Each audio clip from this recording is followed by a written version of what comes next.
The Square Hospitality Group CEO and legendary restaurant Danny Mears and his wife standing in the door. Mears' restaurant had several awards. They were in a festive mood. Selma, a huge fanboy of Mears, nervously stood in a line of well-wishers waiting to shake his hand. When it was finally his turn, Selma stammered out that he was inspired by Meir and his book, setting the table to open his own restaurant. Then he turned to Meir's wife and said, "This must be Audrey."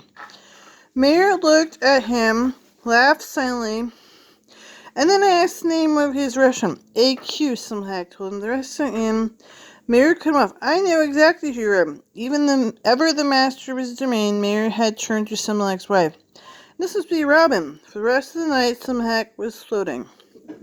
On the plane back, Lieberman and Selma plotted their next move.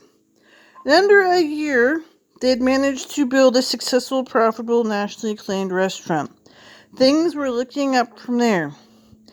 The hip coffee roaster, Four Barrel, had just moved into a space next door.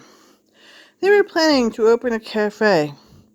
It seemed that a sea change was afoot, and Selma and Lieberman had money in the bank. They were the perfect position to take advantage.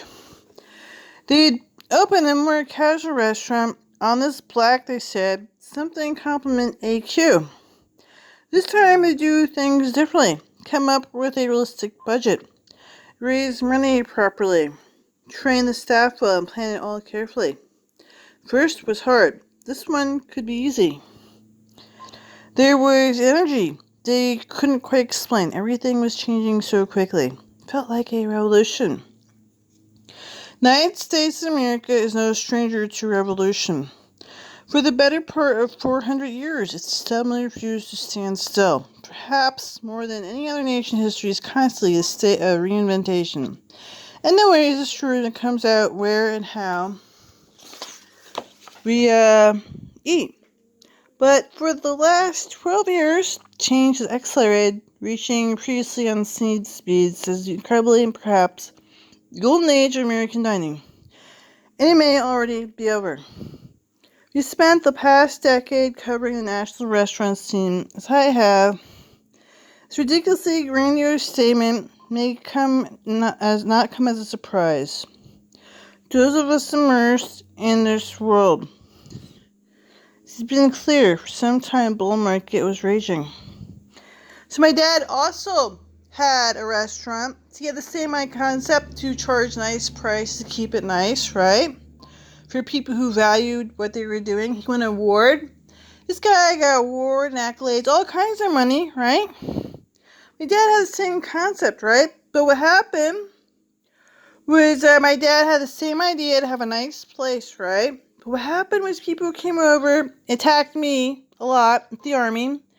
And then, the army wants to tool around, and they said the army wants to rough me up in Ford's automobile. Well, the workers are not doing so good themselves, So people who were working were roughed up by, the army and the Ford, So the army comes around in the Ford to rough people up. People who thought they were working on the cars as being the man were not actually doing so good. They said that the army tooled around, taking off the Ford's cars. Ford is not personally doing so great. The army tools around this Ford, roughing people up. My dad didn't get the award. And then they tool around this Ford to rough people up in the army. Roughing up people, this was the same idea, right? People were going to have, Jimmy Neese thought he was going to have that idea. But they come over, rough people up like they don't care. They said the army, right? They don't care. They don't care. My dad did not get the award. They don't care.